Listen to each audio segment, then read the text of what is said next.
My name is Amber Wright, and at 25, I found myself sitting alone in my apartment on Thanksgiving while my family celebrated 3 hours away. "She isn't ready to rejoin family gatherings yet," my father had said, as if my chronic illness was something I could just get over with enough effort. That rejection broke something in me, but what happened next rebuilt me in ways I never expected. Before I tell you how I transformed my holiday disaster into something beautiful, where are you watching from? Hit that subscribe button if you've ever felt left out by the people who should understand you most, and join me for a story about finding family in the most unexpected places. Growing up as the middle child in the Wright family meant living in the shadow of excellence. My older brother Ryan excelled at everything academic. By the time I started high school, he was already in pre-med at Northwestern, maintaining a perfect GPA while somehow also having an enviable social life. My younger sister Madison was the athletic prodigy. Volleyball scholarships started coming her way when she was only 15. And then there was me. I was always the fragile one. Even before my diagnosis, I struggled with fatigue and unexplained pain. My mother would sigh when I couldn't make it through a family hike, or when I needed to skip another school event because I was too exhausted. I tried to compensate by throwing myself into art and design, eventually becoming good enough to earn a scholarship to study graphic design. But in a family where Ryan was saving lives and Madison was breaking state records, my achievements always seemed pale by comparison. The real trouble started during my sophomore year of college. The fatigue became crushing. The pain spread throughout my body. Some days I couldn't even get out of bed. After countless doctors and tests, I was finally diagnosed with fibromyalgia and postural orthostatic tachycardia syndrome, POTS, at 19. Having a name for what was happening to me should have been validating, but instead, it seemed to give my family permission to see me as permanently broken. "Fibromyalgia isn't even a real diagnosis," Ryan once said at a family dinner, his voice carrying that authoritative tone he'd developed in medical school. "It's just what doctors call it when they can't figure out what's really wrong." "Have you tried harder exercise regimens?" Madison suggested. "My coach says most fatigue is just from being out of shape." My parents never directly dismissed my conditions, but their silence when Ryan and Madison made such comments spoke volumes. They'd exchange those looks, the ones that said they agreed but were too polite to say so. Over the years, I learned to manage my conditions. I found medications that helped somewhat. I built a career as a freelance graphic designer that allowed me flexibility on my bad days. I created a life that accommodated my limitations while still giving me purpose. But in my family's eyes, I remained the disappointment, the one who couldn't keep up, who needed special accommodations, who wasn't quite whole. 3 weeks before this Thanksgiving, I experienced a major flare-up of symptoms. I'd pushed myself too hard on a big project for a new client, working 14-hour days to meet a deadline. By the time I delivered the final designs, I was running on fumes. The crash that followed was brutal. The pain was so intense I could barely move. The fatigue made even lifting my phone to check messages feel like lifting a barbell.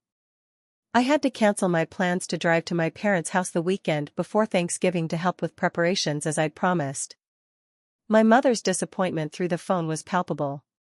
"We were counting on you to help with the place cards and decorations," she said, knowing my design skills would have been useful. "Madison will have to do it now, and you know how busy she is with training." I apologized, fighting back tears from both the pain and the guilt.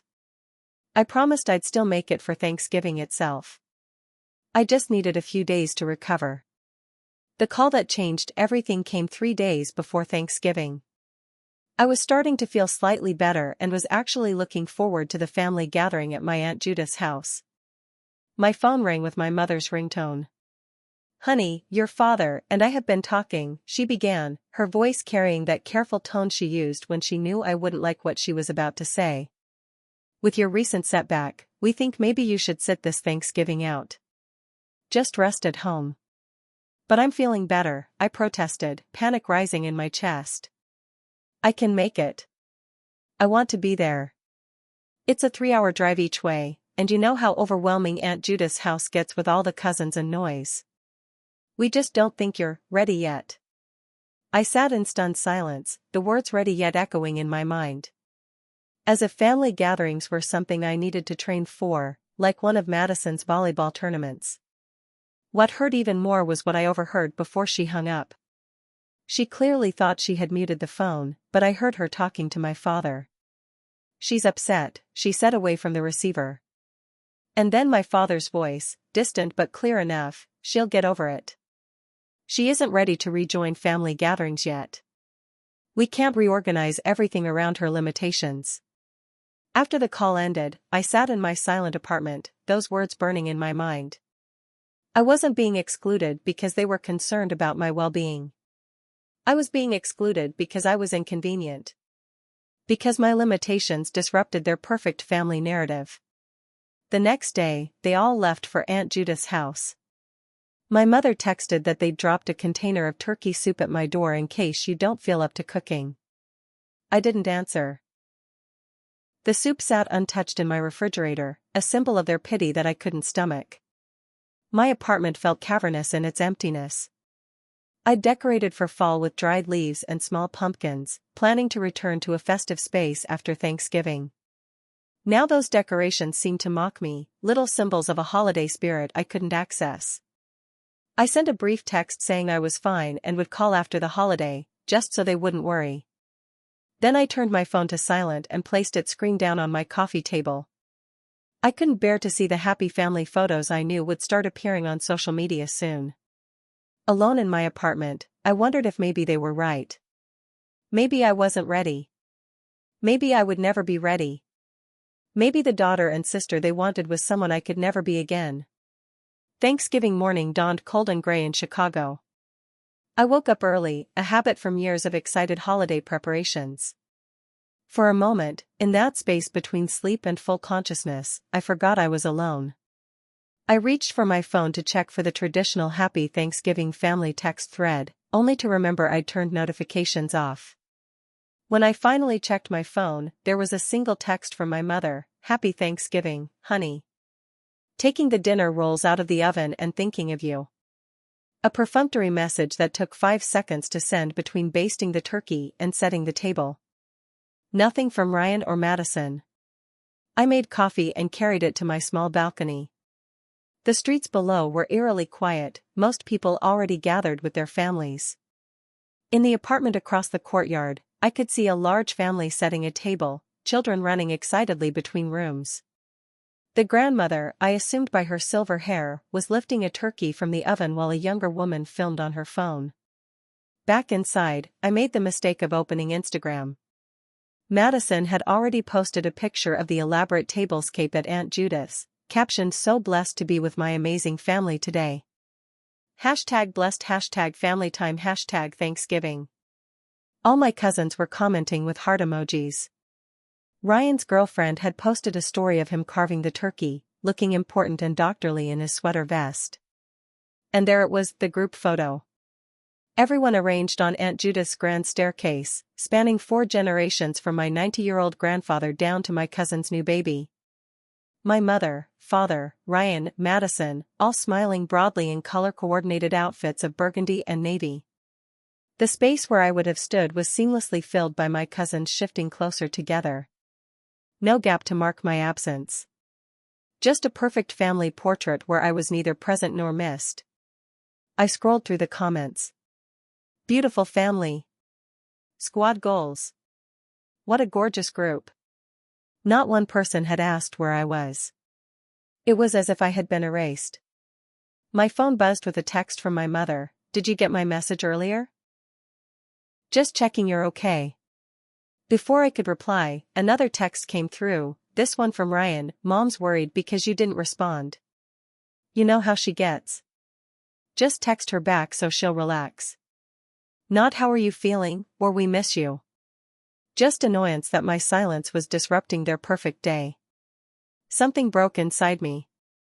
I slid down against my kitchen cabinets until I was sitting on the cold tile floor, my coffee forgotten on the counter.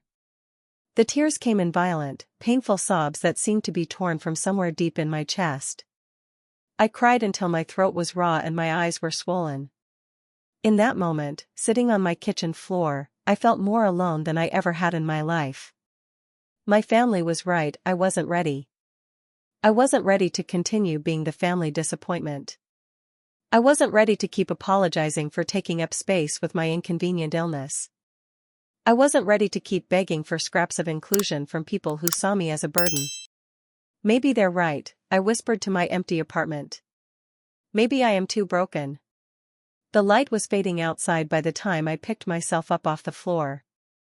My body ached from sitting on the hard tiles, and my head pounded from crying. I needed to eat something, but the thought of cooking just for myself felt overwhelming. I opened my refrigerator and stared at the container of turkey soup my mother had left. A pity offering. I closed the door without taking it out. Instead, I found myself opening the small wooden box where I kept my grandmother's recipes. Grandma Wright had been the only one who never made me feel less than because of my health struggles. Bodies are just temporary housing for our souls, Amber, she used to tell me. And yours houses one of the most beautiful souls I know. She had passed away 2 years earlier. The last family gathering I had attended without question or hesitation had been her funeral. As I flipped through the recipe cards, yellowed with age and spotted with decades of ingredient stains, a folded piece of paper fell out. It was a note written in her distinctive flowing handwriting. For my Amber, when the world seems too heavy to carry, remember that food doesn't judge. Food heals. Food brings people together. Cook something that feeds your soul, and you will never be truly alone. All my love, Grandma. I pressed the note to my chest, feeling a warmth spread through me that had nothing to do with temperature. It was as if she was there with me, her hand on my shoulder. And in that moment, something shifted inside me. A spark of defiance ignited where only despair had been moments before. Why was I sitting here waiting for validation from people who had made it clear they didn't understand me? Why was I allowing their perception of me to define my worth? I stood up, the recipe box still in my hands, and made a decision. I wouldn't spend Thanksgiving mourning my exclusion from a table where I wasn't fully welcomed. I would create my own celebration, even if I was the only one attending. I pulled out my grandmother's recipe for roast turkey with herb butter, her famous cranberry orange relish, her cornbread stuffing. I wouldn't be able to make everything, it was already afternoon, but I could make something special just for me. As I began to take inventory of my kitchen, I realized I had almost none of the ingredients I needed. I had been planning to eat at Aunt Judith's, after all. But the small spark that had ignited in me refused to be extinguished so easily. I grabbed my coat and purse. There had to be something open on Thanksgiving where I could find at least some basic ingredients. The bitter Chicago wind bit through my coat as I made my way down the block to Sal's Corner Market. I wasn't even sure if it would be open, but it was my only hope within walking distance, as my car was in the shop. To my relief, the lights were on, though a handwritten sign on the door indicated they would be closing early at 4 p.m. Inside, the small store was nearly empty of both customers and stock. The produce section had a few sad-looking onions and a bag of carrots that had seen better days. The meat section was completely cleaned out except for a small frozen turkey breast that someone had apparently ordered but never picked up. "Last one," said Sal from behind the counter when he saw me eyeing it. "You're lucky. Most folks did their shopping days ago." "I know," I said, embarrassed. Change of plans. I gathered what I could: the turkey breast, those sorry onions and carrots, some canned cranberry sauce that was nothing like my grandmother's homemade relish, instant mashed potatoes, and a pre-made pumpkin pie that was 30% off because of a dent in the tin. As I was checking out, the bell above the door jingled, and an elderly man entered, stomping his feet against the cold. "Mr. Jenkins," Sal greeted him. "Thought you'd be at your daughter's in Milwaukee." "Flight got cancelled," the old man replied. "Weather up north. She wanted to reschedule, but these old bones don't do well with bus rides, and she can't get away again until Christmas." I recognized Mr. Jenkins as my upstairs neighbor. We'd exchanged pleasantries in the elevator a few times, but not much more. He had to be at least in his late 70s, with a neat gray beard and careful posture that spoke of military background.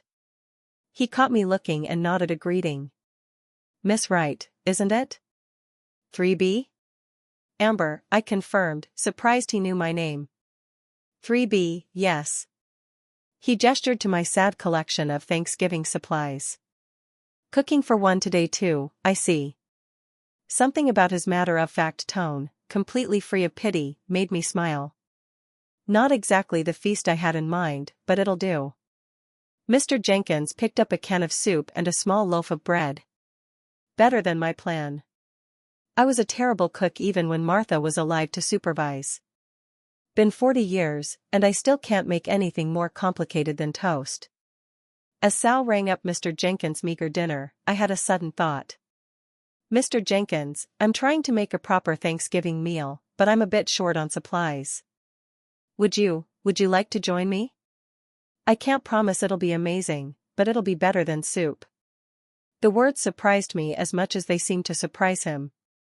I wasn't in the habit of inviting relative strangers to dinner, but something about the old man's dignity in his aloneness touched me. He studied me for a moment, then a slow smile spread across his face. That's mighty kind, Miss Wright. I'd be honored. As we walked back to our building together, Mr. Jenkins told me about his late wife Martha, their 50 years of marriage, and their daughter in Milwaukee who was a pediatric nurse. Works too hard to get away much, he explained without a hint of resentment. Holidays are busy times in hospitals. Someone's got to look after the little ones who are sick. His words made me think about my brother Ryan, also likely missing holidays in the future as his medical career advanced. Would my family understand his absences better than mine? When we reached our building, Mr. Jenkins pointed to a flyer taped near the mailboxes. Been meaning to mention this to the tenants, he said.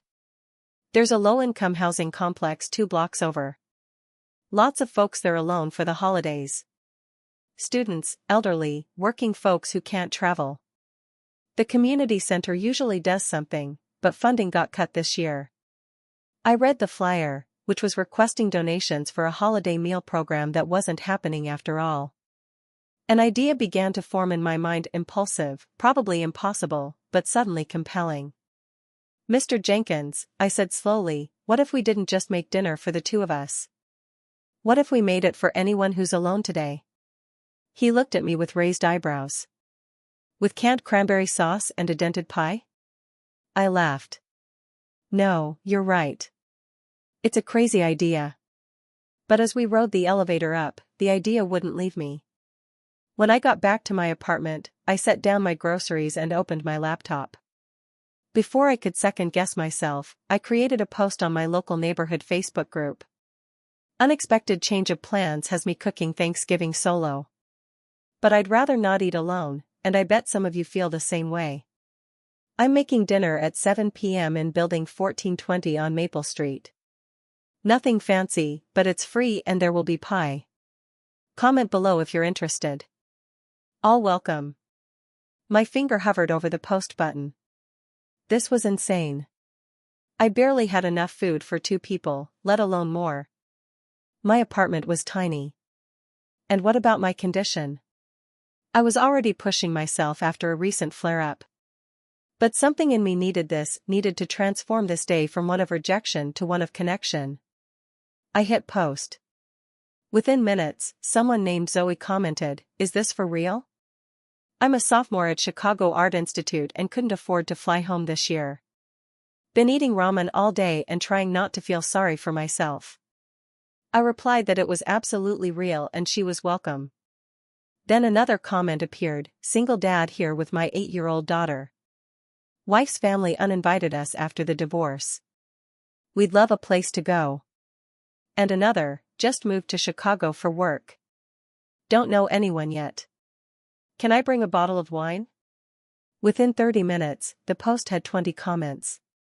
People alone, people excluded, people new to the city, people who had to work tomorrow and couldn't travel. My phone rang. It was Mr. Jenkins.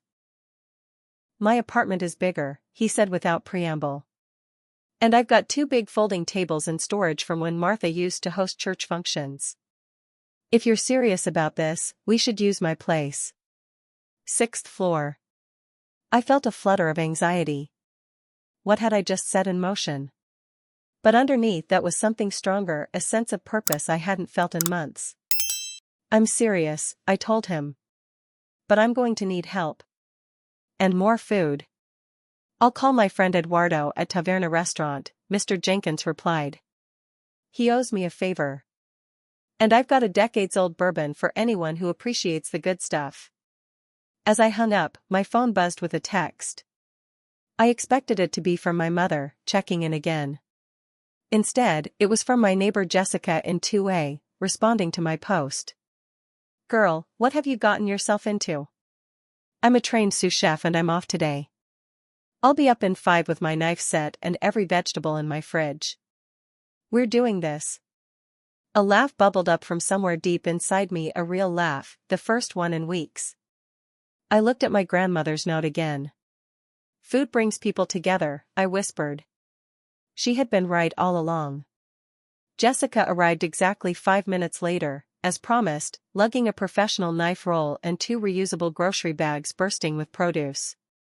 "I stress shopped the farmer's market yesterday," she explained as she arranged butternut squash, Brussels sprouts, potatoes, and various herbs on my counter. "Was planning to cook myself into a coma, but this is way better." Jessica was a neighbor I'd smiled at in the mailroom but never really spoken with. She was a few years older than me, with a sleeve of colorful tattoos and an undercut that somehow looked both professional and punk rock. As she efficiently organized the ingredients, she explained she was a sous chef at an upscale restaurant downtown. "Holidays are actually our slow days," she said. "Rich people eat at home on Thanksgiving, then book tables for the weekend after when they're sick of leftovers." My phone kept buzzing with notifications from my post, which was now being shared beyond my neighborhood group. I was starting to panic about the logistics when Mr. Jenkins called again. "Eduardo's sending over some half-trays of sides that didn't get picked up from catering orders," he reported. "Nothing fancy, mashed potatoes, green beans, that sort of thing. And my buddy Frank from 4C is bringing up my folding tables now." "We should move this operation upstairs," I suggested, realizing we were rapidly outgrowing my small kitchen. Within 20 minutes, Jessica and I had relocated to Mr. Jenkins' spacious apartment. His place was like stepping back in time, immaculate but decidedly vintage, with family photos dating back to what looked like the 1950s. The living and dining area was twice the size of mine, with room for the 2 large folding tables that Frank, a burly man in his 50s, was setting up. "Martha insisted on keeping the big place even after the kids moved out," Mr. Jenkins explained. "Said a home should always have room for guests." As if Martha was orchestrating events from beyond, more neighbors began to appear. There was Diane from the 2nd floor, a retired school teacher who brought 6 folding chairs from her storage unit and immediately took over setting the tables with mismatched plates and silverware that Mr. Jenkins pulled from various cabinets. Then came Eduardo himself from Taverna, a jovial man with a booming voice who insisted on carrying the heavy trays of food despite having 2 young employees with him who could have done it. "William helped my son get his citizenship paperwork sorted," Eduardo explained to me, clapping Mr. Jenkins on the back. "Least I can do is make sure his friends don't go hungry on Thanksgiving." I hadn't known Mr. Jenkins' first name was William until that moment, and I certainly hadn't known he had helped people with immigration issues. The elderly neighbor I'd barely noticed was revealing hidden depths. As the apartment filled with delicious smells and the sounds of people arranging furniture and unpacking food, I felt a twinge in my back, a warning sign that I was pushing myself too hard. I must have winced visibly because Jessica appeared at my side, gently guiding me to a chair. "Sit," she instructed. "You can direct traffic from here." I started to protest, embarrassed to appear weak in front of these new connections, but Jessica shook her head. "My sister has lupus," she said quietly. "I recognize the signs of someone who needs a minute. No shame in that game." The simple acknowledgement of my needs without judgment brought tears to my eyes. Jessica squeezed my shoulder and returned to chopping vegetables with astonishing speed. From my perch at Mr. Jenkins' kitchen table, I coordinated the growing operation. More neighbors arrived, each bringing something to contribute: a bottle of wine, a hastily baked pie, extra plates, candles. Zoe, the art student who'd been the first to respond to my post, arrived with a professional camera. "Hope it's okay if I document this," she said shyly. "I'm a photography major, and this is kind of amazing." The dinner that had started as a desperate attempt to salvage my holiday had transformed into something I couldn't have imagined. Mr. Jenkins' apartment was now bustling with at least a dozen people, all focused on creating a Thanksgiving dinner for whoever might show up. The initial awkwardness had melted away as tasks were assigned and completed. I used a moment of relative calm to finally respond to my mother's texts with a simple message: "I'm fine. Having dinner with friends. Tell everyone Happy Thanksgiving." I added a smiley face emoji to soften any perceived edge, then put my phone away again. As 7 o'clock approached, my body was definitely protesting the unusual level of activity. The familiar pain was creeping through my joints, and fatigue was settling over me like a heavy blanket. But unlike the crushing despair of earlier, this physical discomfort was accompanied by a sense of accomplishment. Jessica noticed my flagging energy and brought me a mug of tea with honey. "Hydrate and hang in there," she said. "The hard part's done." The doorbell rang, and Mr. Jenkins opened his apartment to welcome our first dinner guests, a nervous-looking man in his 30s and a little girl with elaborate braids who was clutching a stuffed unicorn. The single dad and his daughter from the Facebook comments. "I'm Kevin, and this is Lily," he introduced themselves. "We brought fruit salad." Lily stared wide-eyed at the transformed apartment. "It looks like a real Thanksgiving," she whispered to her father. "It is a real Thanksgiving," Mr. Jenkins told her, bending slightly to meet her eyes. "And we're mighty glad you're here to join us." As Lily smiled, I felt something shift in the atmosphere. This wasn't just a dinner anymore. It was a refuge, a place of belonging for everyone who had nowhere else to go tonight. And despite the pain in my body, I had never felt stronger. By 7:30, Mr. Jenkins' apartment had transformed from a carefully arranged dinner setting to a vibrant, crowded celebration. People were squeezed around the tables, perched on borrowed chairs, and even sitting on cushions on the floor. The final count was 23 people, far more than I could have imagined when I made that impulsive Facebook post. There was Zoe, the art student, who was discreetly taking photos between bites of food. Kevin and his daughter Lily had been joined by an older woman named Rita who lived in their building and had been alone since her husband's passing last winter. Eduardo had returned after closing his restaurant early, bringing 3 of his kitchen staff who would otherwise have eaten leftovers in the empty restaurant. They were all still in their work clothes, looking tired but grateful. A nurse named Marcus had arrived in scrubs, having just finished his shift at the hospital. "I have to be back at 6 tomorrow morning," he told us, but I couldn't face another holiday meal in the cafeteria.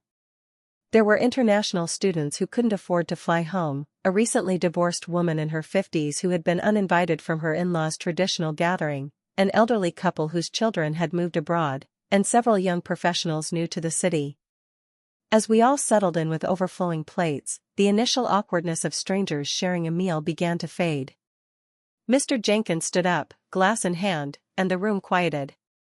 "I'm not one for speeches," he said, his voice steady and warm, "but I want to thank Miss Amber here for turning a day that started with disappointment into something special." He raised his glass in my direction. "In my 50 years in this neighborhood, I've never seen anything quite like this gathering of strangers becoming friends." Everyone turned to look at me, and I felt a blush rising in my cheeks. The attention was uncomfortable, but the genuine appreciation in their faces was undeniable. "I think we should all introduce ourselves properly," suggested Diane, the retired teacher. "Tell us your name and one thing you're grateful for today." So we went around the tables, each person sharing a brief introduction and a moment of gratitude. The stories were diverse but connected by threads of loneliness transformed into connection. "I'm Zoe, 21, photography student from Seattle. I'm grateful for real food after 3 months of dining hall meals and ramen." "Kevin, 34, IT specialist. This is my daughter Lily who's 8. We're grateful to be at a family table today, even if it's not the family we expected." "Marcus, 36, ER nurse. Grateful for a meal where no one's coding or bleeding." I'm Jessica, 28, sous chef with aspirations of my own restaurant someday. Grateful to be cooking for joy instead of for critics tonight. When it came to me, I took a deep breath. I'm Amber, 25, graphic designer. I have fibromyalgia and POTS, which sometimes makes life complicated. It was the first time I'd ever introduced myself leading with my conditions, acknowledging them as part of my identity rather than hiding them. I'm grateful that when one door closed today, all of you helped me open another one. The meal progressed with the natural ebb and flow of conversation. Mr. Jenkins, it turned out, was a masterful storyteller, regaling us with tales from his 50 years in the neighborhood. He had been a high school history teacher before retiring, and his knowledge of Chicago's past was encyclopedic. This very building, he told us between bites of turkey, was originally built in 1927 as a residential hotel for young businessmen coming to the city. During Prohibition, there was a speakeasy in what's now the basement laundry room. Zoe's camera captured candid moments throughout the evening, Lily teaching Eduardo's line cook how to make an origami turkey with a napkin, Marcus and the international students exchanging stories about holiday traditions in their cultures, Jessica explaining to the elderly couple how to properly taste wine. As the evening progressed, more food arrived. Someone had called friends who brought additional chairs. The building's community room was open to accommodate overflow. What had begun as a small dinner in a neighbor's apartment had spilled into a building-wide celebration. My body was aching from the day's activities, but I found myself reluctant to leave the warmth of the gathering. Jessica noticed me shifting uncomfortably in my seat and discreetly brought over a cushion for my lower back. "Need your meds?" she asked quietly. I nodded, and she helped me to Mr. Jenkins' bathroom where I could take my pain medication in private. When I returned, she had saved my seat and made sure my plate was refreshed. "Thank you," I said, genuinely moved by her thoughtfulness. Most people either ignore my condition or make a huge deal of it. Like I said, my sister has lupus. Invisible illnesses are only invisible to people who aren't paying attention. She clinked her water glass against mine. "You've done something amazing here today, by the way." Looking around the room at all the people laughing, eating, and connecting, I felt a warmth that had nothing to do with the temperature or my condition. For the first time in years, I wasn't the fragile one, the disappointment, the burden. I was the creator of something beautiful. My phone buzzed in my pocket. I pulled it out to see several notifications from family members. There were missed calls from my mother, texts from Ryan and Madison, and a group family chat I'd been added to. Apparently, my brief text had caused some concern. I put the phone back in my pocket without responding. They could wait. Right now, I was exactly where I needed to be. The next morning, I woke to the familiar pain that always followed overexertion, but also to something less familiar, a sense of accomplishment and connection that seemed to buffer the physical discomfort. I reached for my phone to check the time and found it flooded with notifications. Zoe had posted a selection of her photos from our impromptu Thanksgiving on her Instagram and photography school's page. The images were stunning, capturing genuine moments of connection between strangers, the beautiful chaos of our mismatched table settings, the joy on Lily's face as she taught adults how to make napkin origami, the dignified profile of Mr. Jenkins as he shared stories of old Chicago. Her caption read, "Last night I witnessed a miracle of community." Stranded alone on Thanksgiving, I found myself at a table with 22 other orphans of the holiday, all brought together by one woman who refused to let rejection define her day. #Misfit Thanksgiving #Chicago Love #Family of Choice. The post had thousands of likes already. People were sharing it across platforms, and several local news pages had picked it up. There were dozens of comments from people saying they wished they'd known about it, asking if we would do it again at Christmas, sharing their own stories of holiday loneliness transformed. As I scrolled through the comments, my phone rang. It was Jessica. "Have you seen the internet this morning?" she asked without preamble. "We've gone viral. Channel 7 wants to do a human interest story. Eduardo's restaurant has received calls asking if the Thanksgiving chef is on staff." And Mr. Jenkins says at least 10 neighbors have knocked on his door asking how they can help with the next community dinner. I sat up in bed, wincing at the movement. That's overwhelming. In a good way, though, right? Jessica's voice was hopeful. People are hungry for connection, especially during the holidays. You tapped into something real. Before I could respond, a text came through from Zoe. I hope it's okay I posted those pics. People are really responding to them. A local news blog wants to interview you about how you organized everything. Can I give them your contact info? As I was composing a response to Zoe, my phone lit up with my mother's call. Taking a deep breath, I answered. Amber? Her voice was tight with concern. We've been trying to reach you since last night. Are you okay? Your text was so cryptic, and then Ryan saw some post about you hosting a Thanksgiving dinner? What's going on? I could hear the confusion in her voice, but also something else, disbelief tinged with something like awe. I'm fine, Mom, I said, my voice steadier than I expected. I had Thanksgiving dinner with some neighbors and new friends. But your condition, you said you were having a flare-up. How did you manage to host a dinner party? The implication was clear in her tone. If I could do this, why couldn't I have come to Aunt Judith's? I did have a flare-up, I confirmed. I still do. I'm in quite a bit of pain this morning, actually. But I wasn't alone in putting the dinner together. People helped. People who didn't see me as a burden because of my limitations. There was a long silence on the other end of the line. When my mother spoke again, her voice was smaller. Amber, we don't see you as a burden. Don't you? The question came out before I could soften it. Dad said I wasn't ready to rejoin family gatherings yet, as if my presence is something you all have to prepare for or endure. Another silence. I could hear my father's voice in the background asking questions. You heard that? My mother finally asked. Oh, honey. I did, I confirmed. And it hurt. A lot. But maybe it was what I needed to hear to stop waiting for all of you to make space for me at your table and start building my own. My phone buzzed with another incoming call, a Chicago area code I didn't recognize. Probably one of the news outlets Zoe had mentioned. Mom, I need to go. I have another call. We can talk more later. Wait, she said quickly. We're driving back today. Your father wants to stop by your apartment. Would that be okay?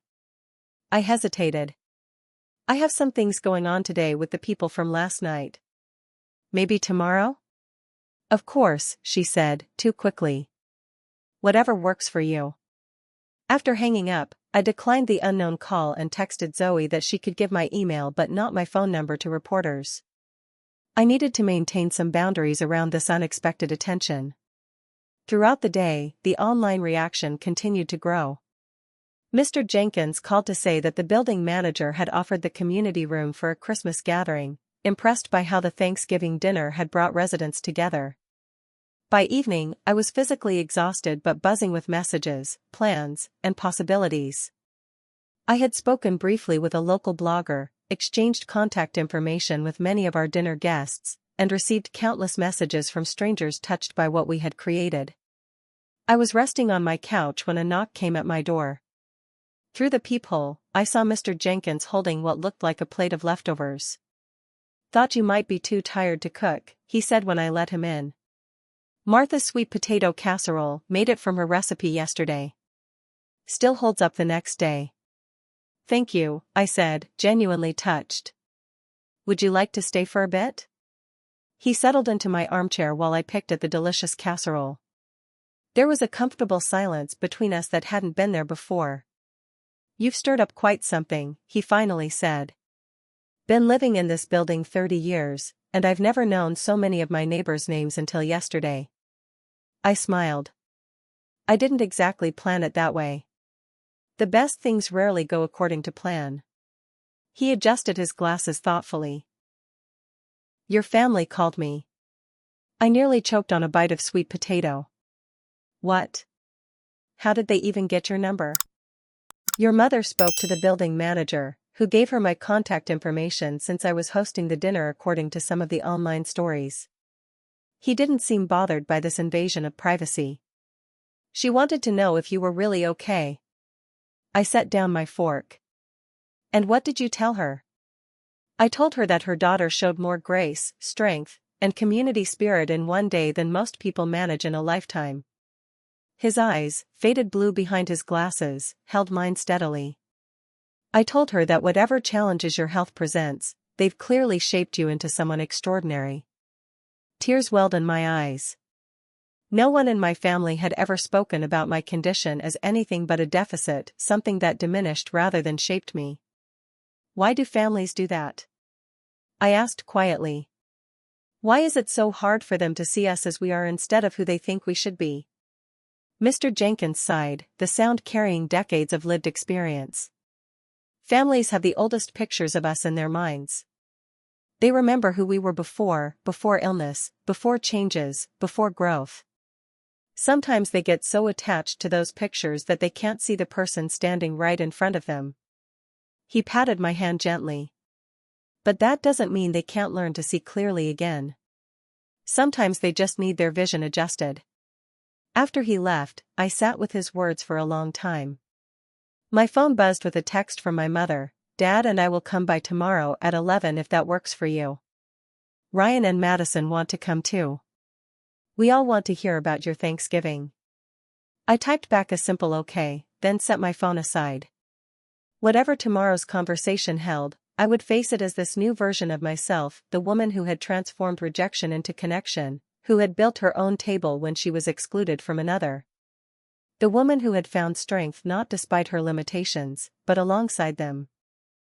1 month later, my apartment was once again filled with the sense of holiday cooking, but this time I wasn't alone in the kitchen.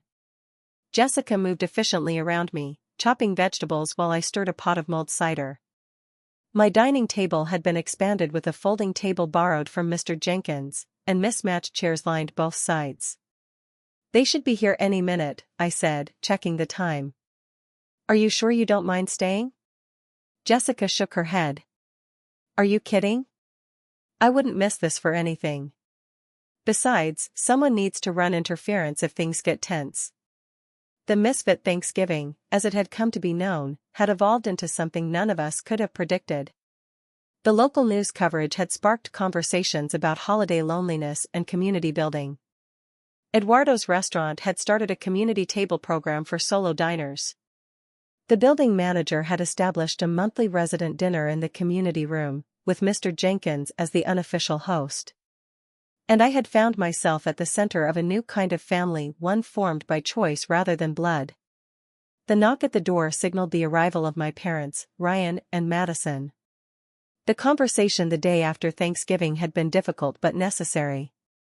I had explained, more honestly than ever before, what it felt like to be the family member with the invisible illness, to be simultaneously visible in my limitations but invisible in my strengths.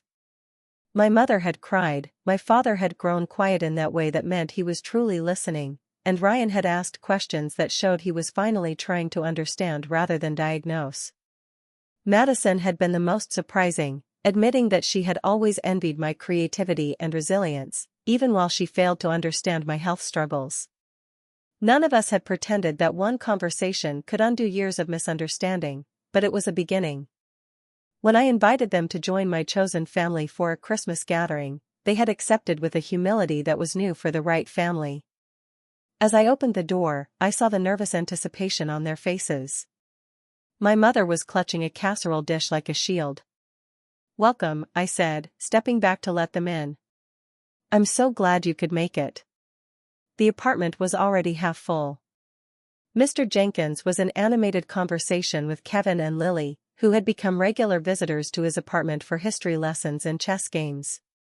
Zoe was showing her latest photography project to some of the international students.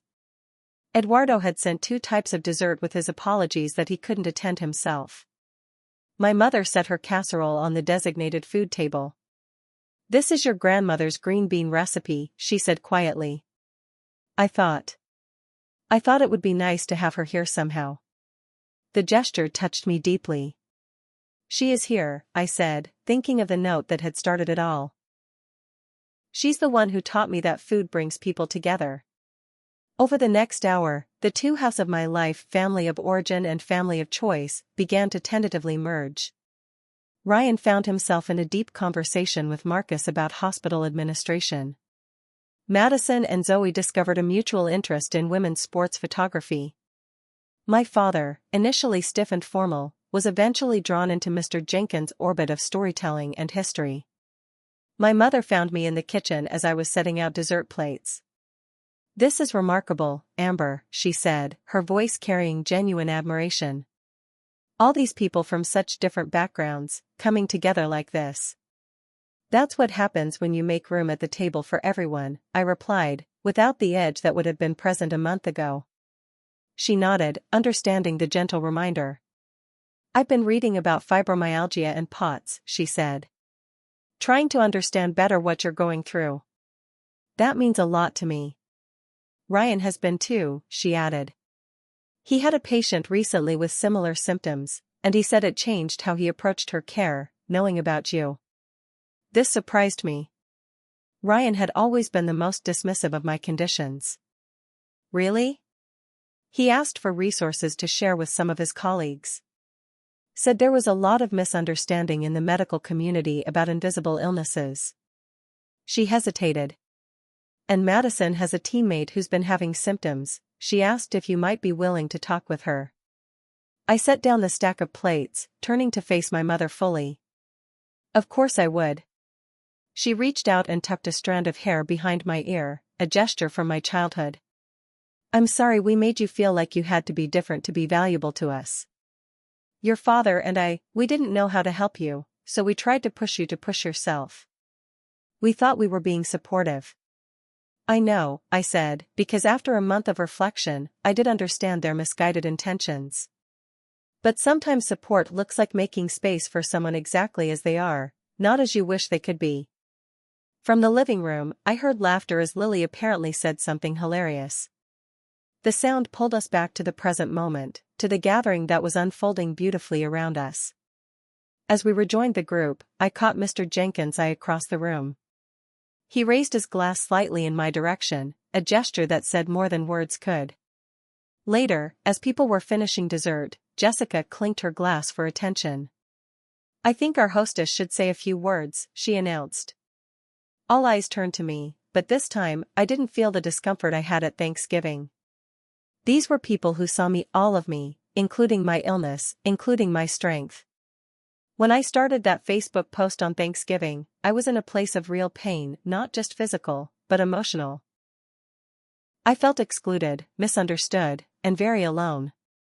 I glanced at my parents, who nodded in acknowledgement. What I discovered that day, and what has been reinforced every day since, is that belonging isn't something you wait to be given. It's something you create, both for yourself and for others. I looked around at the faces watching me, the neighbors who had become friends, the strangers who had become community, the family members who were learning to see me anew. My illness hasn't gone away, I continued. I still have good days and bad days.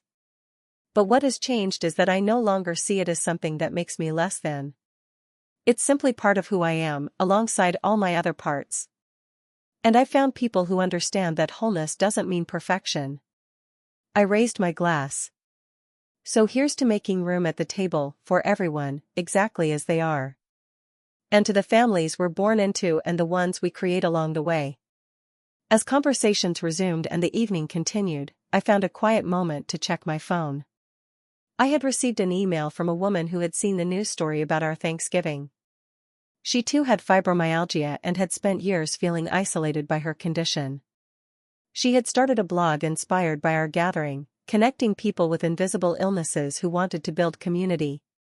"Your story reminded me that my limitations don't define me," she wrote. "They're just one part of who I am.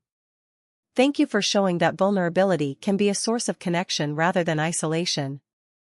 I looked up from my phone at the gathering around me, at Jessica laughing with Madison, at Ryan listening intently to Mr. Jenkins, at my father helping Lily build a tower of dessert plates, at my mother deep in conversation with Kevin about single parenting.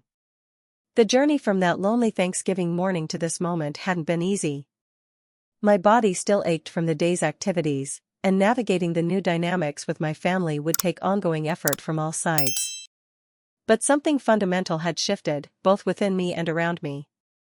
Sometimes the family that truly sees you isn't the one you were born into, but the one you create when you're brave enough to open your door.